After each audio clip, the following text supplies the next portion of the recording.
All right, let's get started. Again, I'd like to welcome you all to today's WordStream webinar, Top 10 Social Media Advertising Hacks of All Time. My name's Callie, and I'm here to kick things off. I wanted to start by getting the logistics out of the way so we can get straight to the fun. Following the presentation today, you'll receive an email with the recording and the slides so you can review, share with colleagues, do what you wish with them. We'll also have a dedicated time at the end of the presentation for you to ask Larry whatever you wish. We'll try to get to as many as possible, depending on time. Now, for those of you who are not familiar with WordStream, we are a search marketing software provider with free and paid tools to help you easily grow your AdWords and Bing campaigns. So if you're looking to master paid search, we definitely invite you to check out our PPC University at wordstream.com/learn. Now, before we start the presentation today, we'd like to encourage you to be social and join the conversation on Twitter. So definitely use the hashtag #SocialPPCHacks. You can also follow at WordStream and our presenter today at Larry Kim. And before diving into the content, we want to take a quick moment to get to know our audience a little bit better. So I'm going to launch a quick poll and try to learn a little bit more about where are you currently advertising. Are you just using paid search? Are you using social media? Are you using both paid search and paid social? Or are you not using either as of the moment? I'm going to give you guys all a minute to submit your answers. Looks like we have a clear winner, so I'm going to close this out and share the results with you guys. And it looks like overwhelmingly 56% are using both paid search and paid social, which is awesome. I know Larry will be touching upon a lot of different things that will help you definitely grow in both of those areas. So at this point, I'm going to pass it over to our founder and CTO, Larry Kim, who will be sharing all of his knowledge with us today. Hey, thanks, Callie. This is going to be a great webinar. But before I decide, it's like talking about all the details of how to kill it on Facebook and on Twitter. I just wanted to, start off by introducing myself, give you a couple of funny facts about me. My name's Larry. I'm from Canada. Originally from a city called Winnipeg. That's in the middle of Canada, and it is famous for being colder than Mars for about half of the year. I later then moved to Boston because the weather is so much better here. After graduating from college, and I moved here. I live in Harvard Square, which is just across the river, or Harvard Square, as the locals call it. And it's a really fun place, special place for me because it's where I started WordStream back in 2008. Probably kind of like. Probably not unlike a lot of people on the call today, like an internet marketer, working out of Panera Bread initially back in 2008. But thankfully, I was able to expand a little bit, and we're now a big company in 2005 about managing thousands of customers' accounts for over $500 million of ad spend and over 200 people here at WordStream. So. Yes, back to enough about me. Back to our topic today. We're going to be talking about paid social media ads. I noticed a couple of you people aren't doing paid social media ads, but it's kind of a bummer. It's like there's this guy, the Seinfeld guy. What's George Costanza on Seinfeld. He's like funny guy. He has this funny saying. He says, "You should never ever have to pay for parking, sex, or website clicks, because with a little bit of effort, you can get them all for free." Actually, he didn't say that. I added in that part of the website clicks. But basically, he's kind of like, I agree with the sentiment. You shouldn't have to throw tons and tons of money at this paid social media thing because, we don't want to have to spend tens of thousands of dollars a month. Instead, what I'm going to be advocating here today is kind of a more efficient way of using social media ads as either a catalyst or an accelerant to kind of give your various marketing projects a little push to get the ball rolling. Sometimes, content marketing and blogging, it's a little bit like gravity. You need to give something a little push to get it started, or you can push something that's in motion that's to make it go faster. So yes, not advocating for big, $20,000 a month budgets here. Actually, all the tips and strategies and hacks that I'm going to be talking about today, you can do with $50. Do you have $50? I think you have $50. So we can micro budgets and stuff like this. That's fine. So before jumping into all the crazy hacks, it's worth kind of talking a little bit about why the heck should we care about social media ads? And I just, briefly, I think, people spend a ridiculous amount of time on social media. Yesterday, 1 billion people logged into Facebook, spending 2 hours each on the platform. That's pretty crazy. Another reason, organic reach on Facebook sucks. Like all those people who opted in to liking your page and subscribing to your updates, the typical organic reach for those updates is less than half of 1%.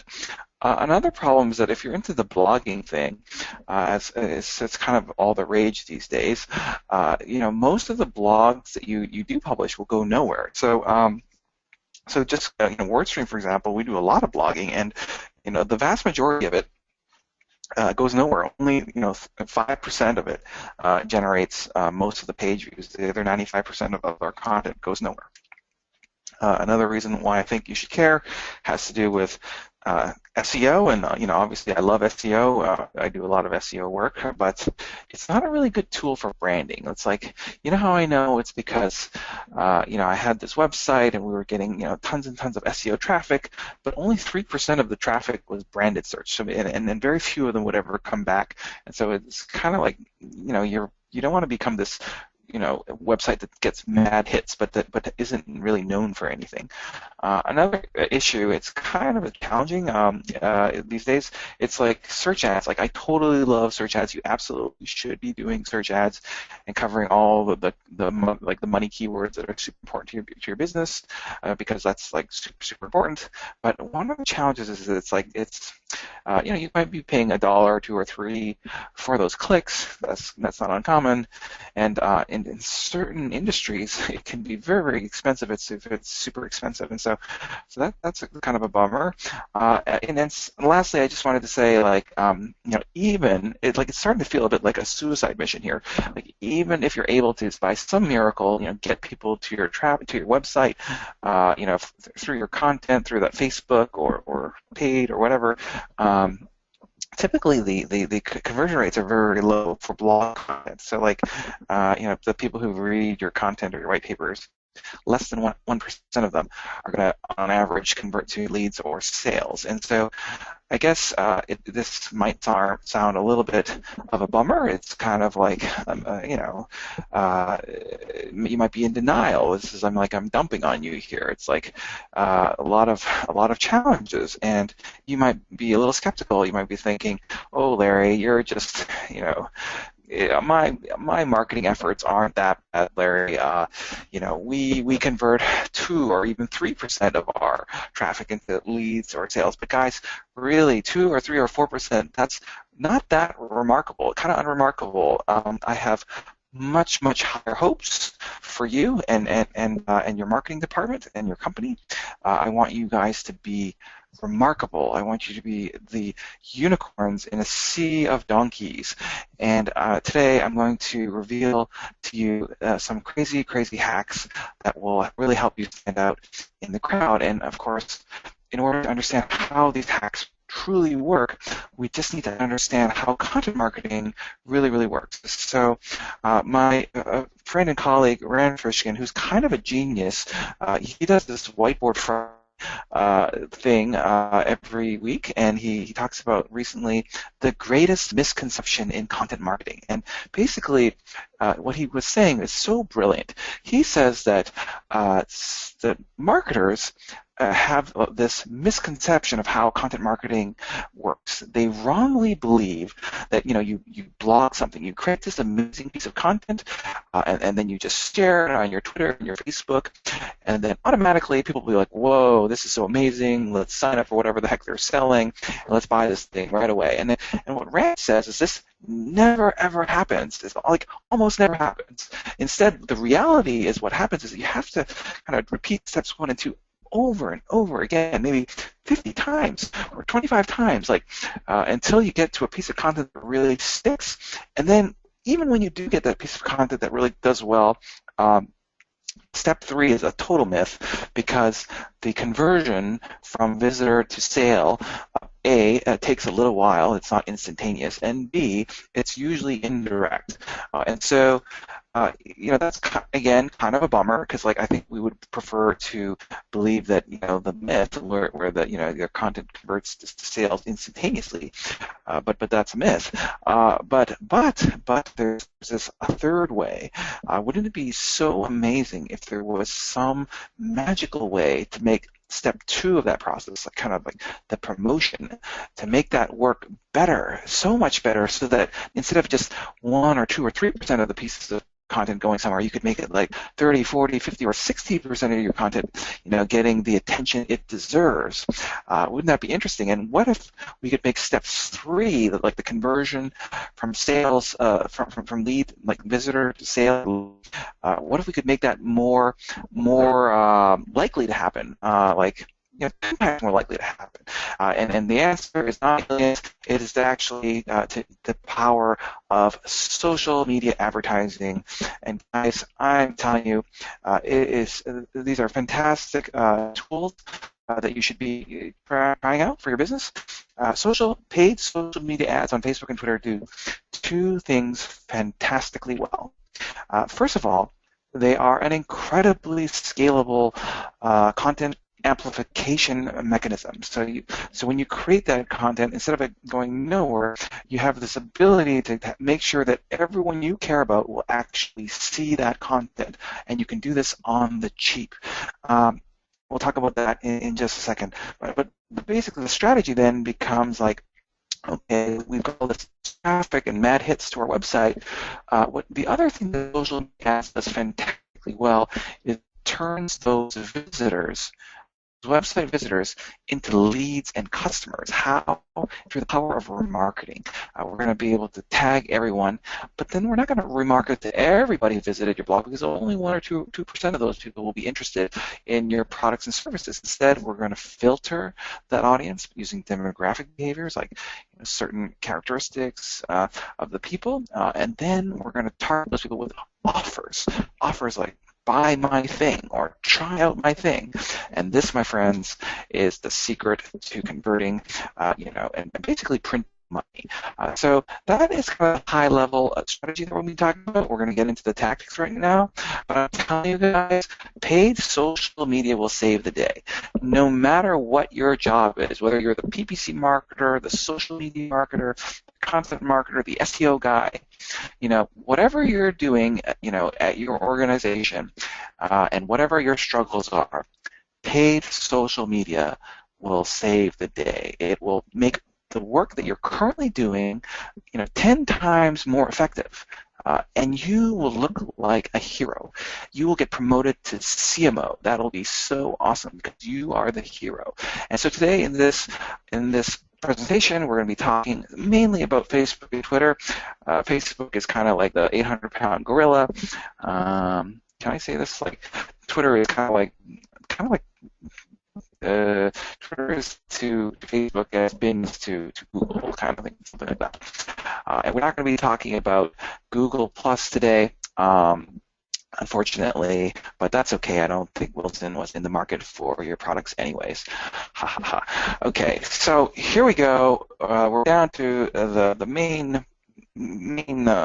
thing here. We're talking about my top 10 social media ads hacks, and the 10 has to do with this notion of quality score in Facebook and Twitter ads. And if you know anything about me, if you've read any of my blogs or anything at all, you'll know I really love this notion of quality score. Maybe some people have called me a little bit obsessed, but basically I love quality score.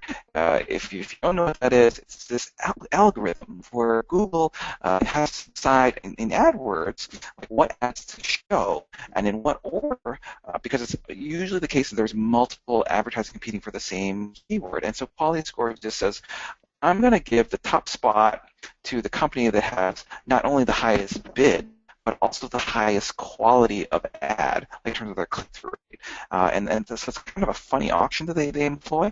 And so when Facebook and Twitter came along, 5, 10 years later, and they were building their ad platforms, they were like, let's copy that score idea. It's such a great idea. It's like, that way everyone wins. Like the users get to see ads that are useful, and then the advertisers get this nice discount for making the time to create good ads.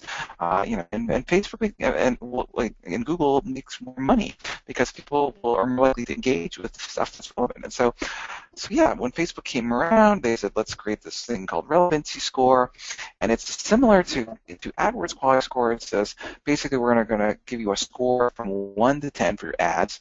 The higher the post engagement, that's like how often are people clicking on the like button or the comment or reshare or clicking on the link. All that stuff is like engagement with the promoted post that you're promoting.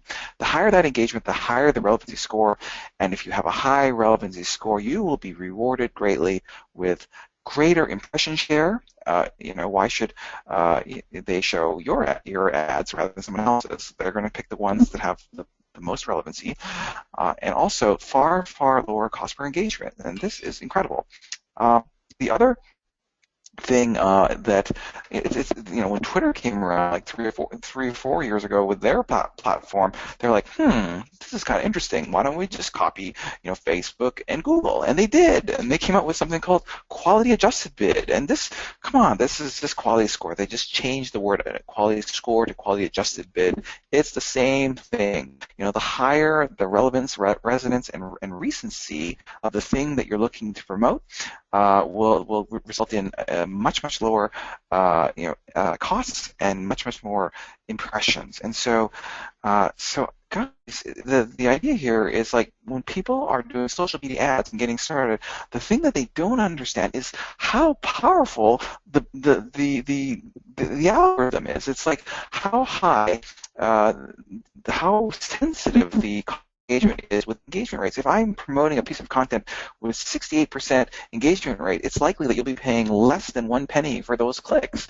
But as that engagement rate falls from 68 to 37 to 21 to 7, look how the cost goes up astronomically from 1 to 2 to 3 to 8. Even if you're promoting a piece of content with 1% engagement, you might be paying $3 or $4 or $5 for those clicks. So the guys, and it's the same thing. Like we did some data regression analysis on a couple $1 million of Facebook and Twitter ads, and basically what I'm telling you is that for every increase or decrease of 1% in post engagement, that tends to, on average, increase or decrease the cost per engagement for your ads, for your promoted posts, by 5%. And that's a huge deal, considering that the range of engagement rates ranges from like 0.1 to like 70%. So it's not just about the cost; it's also about the impression share. So notice how this is a very typical Twitter campaign. Like I posted the campaign on June 16, and every day I just keep running the same campaign with the same budget, but it accrues fewer and fewer impressions every day. That's impression share, and basically, why should Twitter be interested in promoting my thing if it's like a week old, when there's like new, fresh tweets that are more relevant and more topical that they could promote instead. And so basically, I'm trying to convey to you this idea that the key strategy here is to get high quality scores in terms of your promoted post campaigns on Facebook and Twitter. If you have high post engagement, you will have high quality scores. I mean, call it quality adjusted bid or relevancy score, but it's the same thing, quality score. And if you have a great quality score, you will have super high impression share, like your ads will be shown lots of times. When people then see and engage with the content, you'll pay very little, and the people who then click through to your site, they're going to be more qualified because they were really interested in the thing that you had to sell or whatever you were trying to promote. The opposite is also true. If you have a low post engagement, that means your ads will never show up, hardly ever. And when they do, if by some miracle someone clicks on it, you will pay an arm and a leg, and that person won't convert because it wasn't because he was super interested. He was just like clicked on it by accident, unqualified randos. And so, guys, have you seen this guy? It's Harvey Dent. He's that guy from the Dark Knight movie, one of my favorite movies. Basically, he's got this funny saying. He said, either you die the hero or live long enough to become the villain. This was the two-faced guy. And so in social media ads, guys, your campaigns either win the day right away, or they live long enough to become complete stinkers. And so, guys, this idea here is like you want to have high quality scores. Wouldn't it be so cool if there was a way? Wouldn't it be so cool if there was a way to ensure that not just once in a while you got high quality scores for your campaigns? What if you could make it so that 100% of your ads had high quality scores? Like, what if there was a way, like, to get, the Back to the Future DeLorean machine and get tomorrow's lottery ticket numbers today? And basically, there is, and this is what I'm going to be sharing with you. It's my crazy hack. It's called, basically, what you need to do is you have to tweet more often and only promote the very, very best posts. Okay, so this actually has nothing to do with online advertising. Like tweeting, it's just like sharing stuff on your Twitter, and doesn't cost you a penny. But you know how it is. Every once in a while, you'll get one of those tweets that goes like 50 retweets or 100 retweets, and you're like, whoa, what happened there? That was crazy. And the guys, that's a unicorn, because it's like so rare and so beautiful and so well. That is a unicorn tweet. And so, guys, in social media advertising, the first major concept you have to understand is say no to promoting junk updates. The worst possible thing you could do in social media advertising is to say, oh, we've got a budget of $1,000, we have 10 posts, let's divide equally the budget for promoting stuff, $100 per post. No. You go all in on the winner and just dump the losers. The second worst thing that you can do in social media advertising is to say, like, oh, we haven't had a winner for a while. Let's just throw money at this dumb thing that didn't do well organically. Well, that's not going to work either, because if it didn't do well organically, it's absolutely not going to do well, in a paid sense either. So guys, I'm talking about these unicorns, and like, you're like, how the heck do I find these unicorns? I tweet so many times a day. Well, it's so easy. You just go into the analytics. So Facebook has Facebook Insights, Twitter has Twitter Analytics. Download the data, get it in Excel, sort the tweets by, or the posts by the click-through ratio, or the like ratio, or the retweet ratio, whatever the engagement that you desire to drive to your site. Sort by that number, and whatever is the best, those are your unicorns. It's important to understand that the unicorn isn't an absolute number. Okay, like there's some really, really exciting industries and some really, really boring industries. So the range of engagement could vary from industry to industry, but what you want to do is promote the best posts that you have. So it's not an absolute number. It could be like 5% or 10%, depending on what your best one is.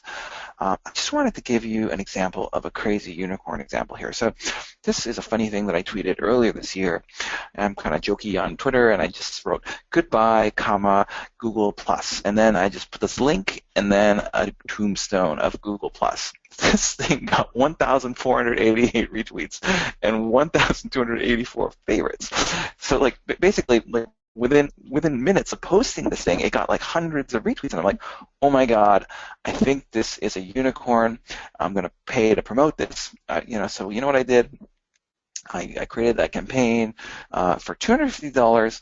It drove that 1,500 retweets, 100,000 visitors to that blog post. That's a lot of traffic. Like to be familiarize themselves with my brand. That's very, very valuable. Considering I've only paid $250 for that, that's considerable ROI. Not a bad deal, basically. So guys, I'm going to share with you a really crazy thing. I call it Larry's Organic and Paid Social Networking Posting Pyramid Scheme. Now don't worry, this pyramid scheme is totally legal. It will not get you in jail, but basically it's kind of like what we're talking about. We're going to post lots and lots of stuff organically to Twitter, and then of the stuff that we post to Twitter, the best stuff, the top 2 or 3 or 1 or 2 or 3% of the stuff that we post, then we're going to post those to Twitter. We're going to promote that to Twitter and LinkedIn and Facebook and post it to those other networks. And the idea is here, we're only going to pay to promote the unicorns. It's kind of like Hunger Games, how like, only, one of the tributes will survive. You know what I mean? It's also, oh my God, another movie analogy. It's kind of like paid social media Moneyball, because it's a framework. Like you need, when you're executing a strategy, you need a repeatable framework. You can't just be like the guru saying like, oh, let's promote this one and not that one. It has to be repeatable. You need to be able to describe the process in order to delegate this to people to execute, right? And so this is a really powerful thing. Guys, I meet with so many people who are new to paid social media ads, coming from kind of a more, blogging or SEO or content marketing or social media marketing background. And there's like one huge difference between paid social ads and organic social media. You know what, guys? You know what the biggest difference is in paid versus organic social media? In organic, this is actually an accident. In organic, you cast a wide net. In paid, you have to be picky. That should say paid social equals be picky. In paid social, you have to cast a narrow net and then maximize the engagement rates within that narrow net. So this brings me to my number 9 social hacks, which is a crazy way to turn low engagement posts into crazy high engagement posts. That's magic. And let me just give you an example, and we're going to use an example using keyword targeting. Keyword targeting on social media ads, it's a little bit different from AdWords. In AdWords, you're targeting search queries. So like it's kind of this caveman English, like lawyer auto accident. It's kind of fun. I call it caveman English because it sounds like you're a caveman. In Twitter, you're targeting people who have used certain language in their updates or have engaged with other people's tweets who use this language. And so it's a little bit more conversational. But anyways, back to our story. I'm a columnist at Inc. magazine. I'm one of their top columnists. And so last August, I wrote this article. It was like 21 unusual facts about Sundar, Google's new CEO. I posted it on my social media, and it had like a 3% engagement rate. That's not quite a unicorn, but it wasn't bad. But you know what I did? I turned this not bad post into a unicorn. How did I do it? I promoted the post to target people who had used the hashtag alphabet. So by doing that, I narrowed the audience very smartly to people who cared about this issue. And then I spent $49. I got 2,183 clicks, 348 retweets, 18 followers, a 27.63 engagement rate. That is remarkable. That one little tweaking of targeting 10 times increased the engagement rate. And I know what you're thinking. You're like, oh, Larry, you were able to get a 27% engagement rate because you're an industry that talks about Google, and Google is such a hot industry. Of course, everyone's going to want to retweet that kind of stuff. Well, you know what, guys? You can actually do this in any industry. Here's another crazy example. There was like this FIFA scandal earlier this year where this guy, Stefan Blatter or whatever, he was like embezzling all this money. So just kind of jokey, wrote this tweet, eyewitness report, arrested FIFA officials dove to the ground and pretended to be injured. I actually promoted this dumb thing, believe it or not, but it ended up getting picked up in all these blog posts, like this thing, like the 14 best tweets from FIFA. I'm actually at the bottom of this list, and that gave me like all these links back to my site. So that's like valuable SEO links and PR exposure we're talking here. And this is if you're in the sporting industry, like selling sporting goods or whatever. This is totally what you should be doing. So you can do this in any industry, and the objective doesn't have to be traffic. It can also be, trying to get brand exposure, or it could be links to your site, etc., etc. Here's a last crazy example here of using the targeting. The most boring that says, join me next Thursday at this blah, blah, blah event. 0.4 engagement rate. This is not relevant to anyone. But I promoted it by narrowing the targeting to just people who follow this organization and who live within a mile of the venue and who have certain interests related to what I was talking about. Now, it increased the engagement rate from 0.4% to 1.7%. Now, that's not really like a home run, but it's still 400% better than before. So, guys, the idea here is that any donkey can be converted into a unicorn, provided that you narrow the targeting in a smart way. Anything boring can become interesting as long as you know who to pitch it to. So we're at number 8 here, social ads hack number 8, and that has to do with increasing the commercial intent, i.e. the chance that someone will actually buy your stuff using in-market segments. So yeah, keep in mind the goal here is not to drive mad hits to your website. If that's your goal, well, 1990 is calling. They want their website strategy back.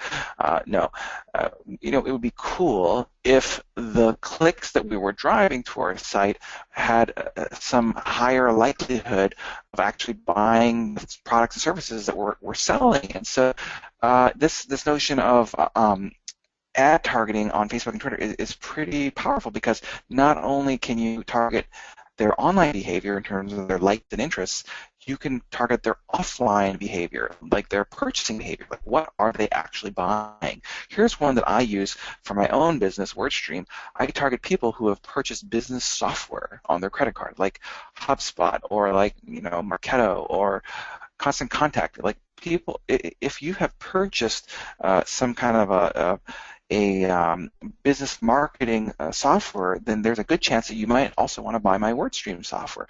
And so that's why I target these people.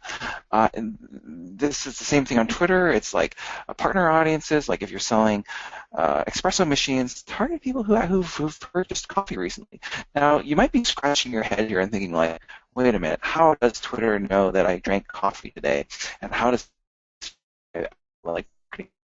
they don't, but your credit card company does. And both your credit card company and the Facebook and Twitter, they know your phone numbers and emails, and so does your credit company. So they get together at a meeting and they say, like, okay, let's match up the phone numbers and emails, and now we can figure out exactly what everyone is buying.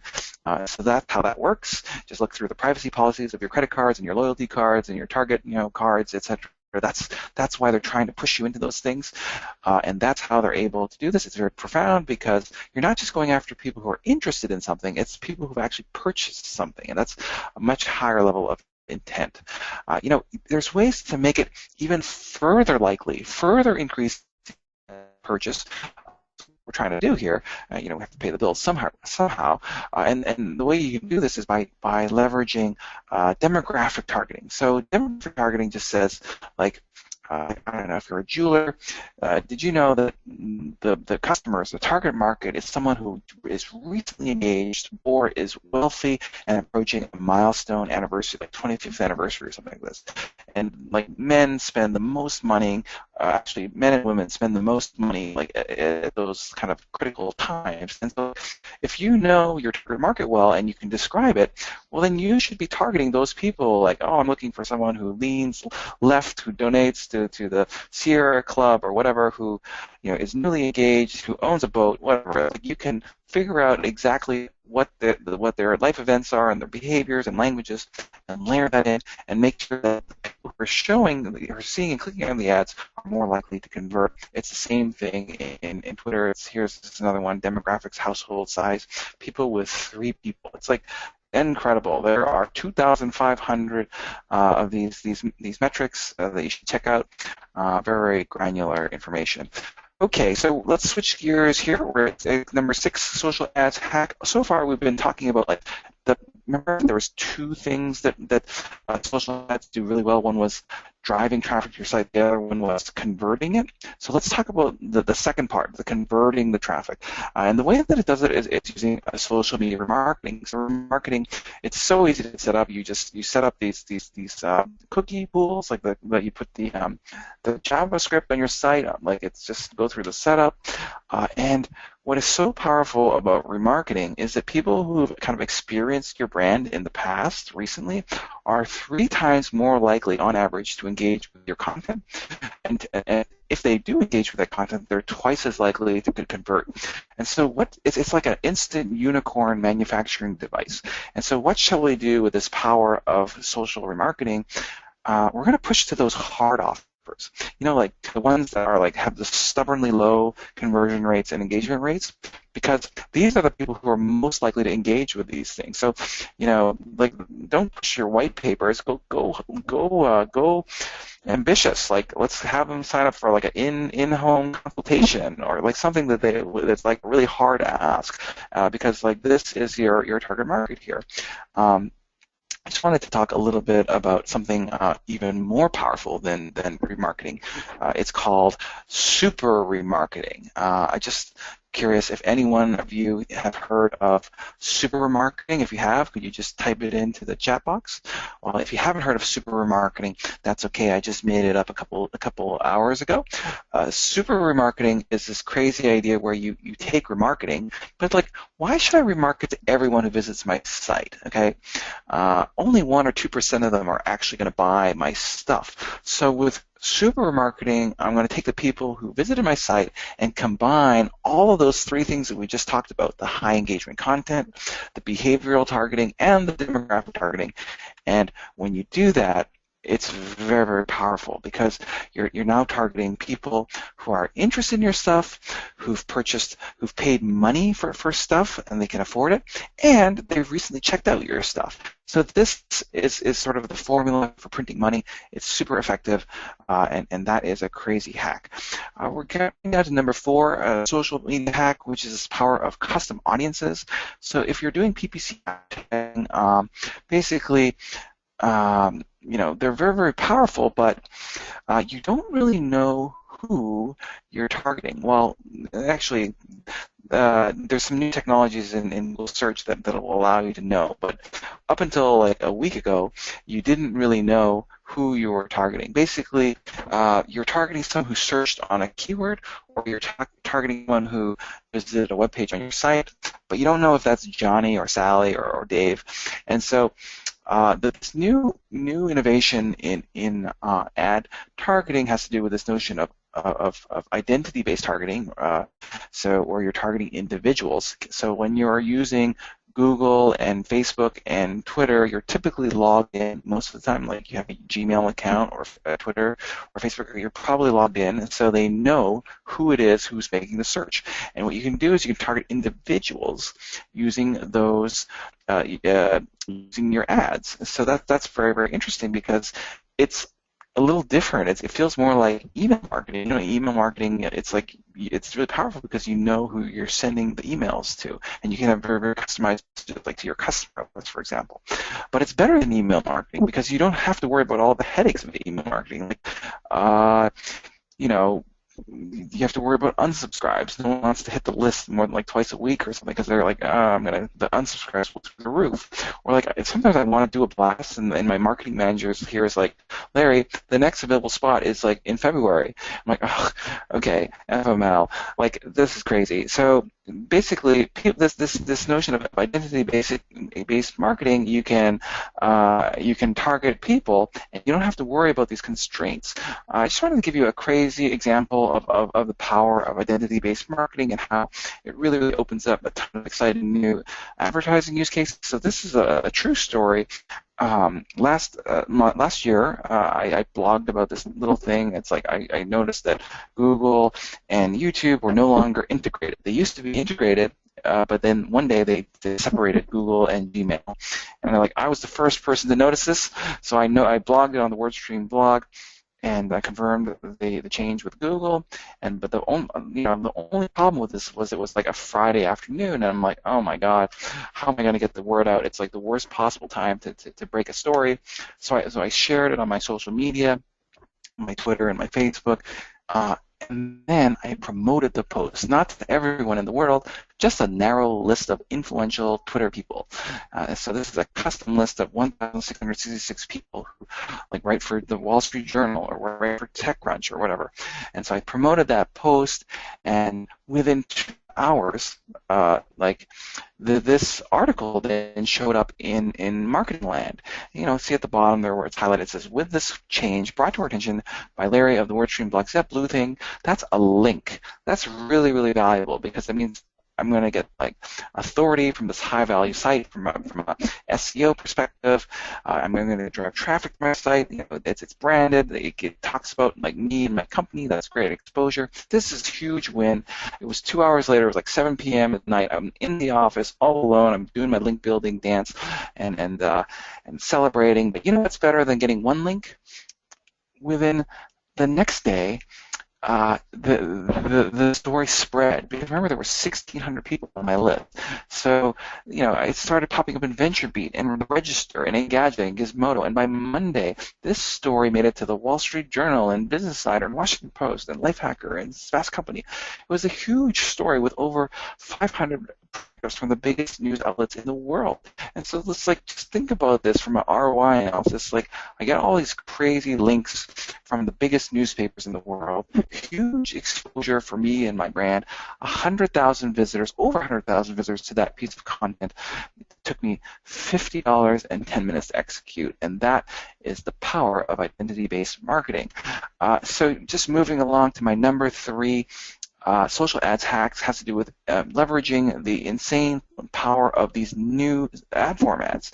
So this typical conversion pathway where you go from websites to landing page to captured lead, this is a ridiculously dated concept from like 15 years ago and needs to die. Today, more than half of the traffic on Google is mobile, and more than 80% of it on Facebook and Twitter are mobile. And so you no longer have to send people to leaky landing pages where people die. You can just have them call you directly. On Facebook and on Twitter and on Google, they'll have these call buttons. And so basically, in the desktop world, you send people to this landing page where you lose 97% of them. 3% conversion rate means you lost 97% of them. The mobile, it just makes it like instant conversion to lead, because you're getting them on the phone and you can talk to them, and that is so much more valuable. And so it's kind of a game changer. Again, when you consider that like 500 million Facebook users on Facebook only use it on mobile, and even higher for Twitter.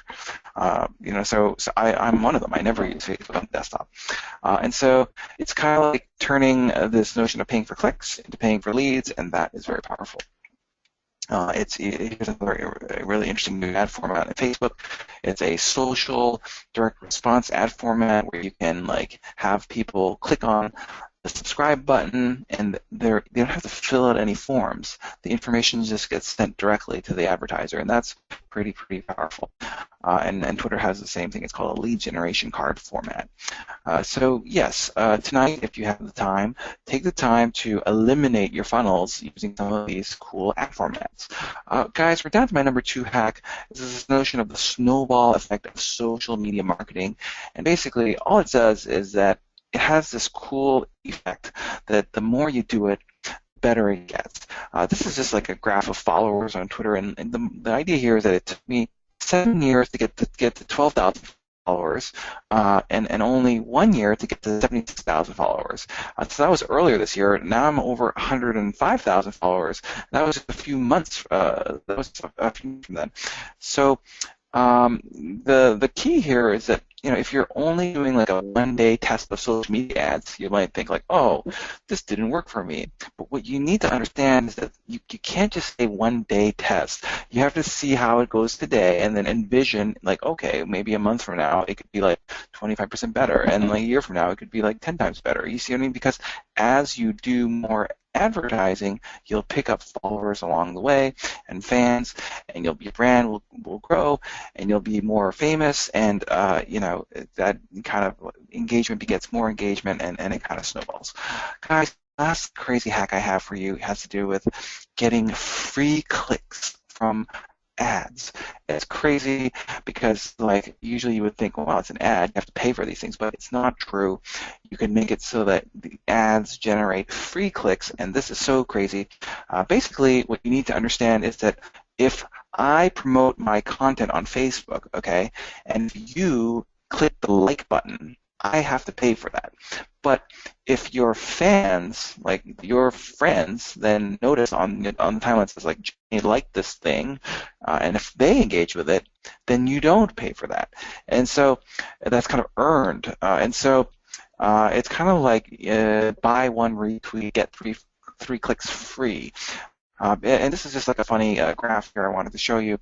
It just shows how many, like I shared this funny infographic on my Twitter. It got a lot of impressions in the first hour, but like, you know, on Twitter, it dies off very quickly. So second hour, third hour, fourth hour, it got very, very few impressions of that tweet.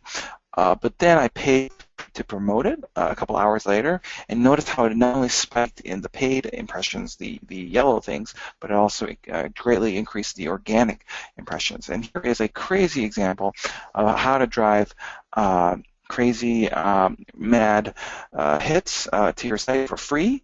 And it's like I thought I broke Twitter actually. I looked at this thing and it said, oh, you have this campaign running and it's $0.00 per engagement. And then I was like, okay, this is totally broken. I picked up the phone. I'm going to call my Twitter guy. And then I realized, like, wait a minute. I got, 176,000 Twitter engagements, for $225. So that actually works out to being less than 1/5 of a penny. So it's rounding down to one penny or 0 pennies because it's 1/5 of a penny, and with a 56% engagement rate. So basically, I paid for paid for very, very little for those 4,900 retweets, but I got a total of 10,000 retweets. And so half of them were free. Buy one, get one free. So pretty crazy stuff. You might be scratching your head and thinking, like, hey, Larry, what the hell? Like, why would you even bother promoting such a stupid tweet like this? That's a fair question. One thing I do is I reserve, 3 or 4% or 5% of a social ad campaign for just promoting dumb things. Why? Because sometimes you need to spend money that you don't have, like that, to make people think that you have money you don't spend. And so just basically you got to fake it before you make it. People are judgy. They're going to look at your timeline and they're going to see like 0 retweets or 0 likes, and they're going to think, oh, this is a ghost town. I'm not going to work with this vendor.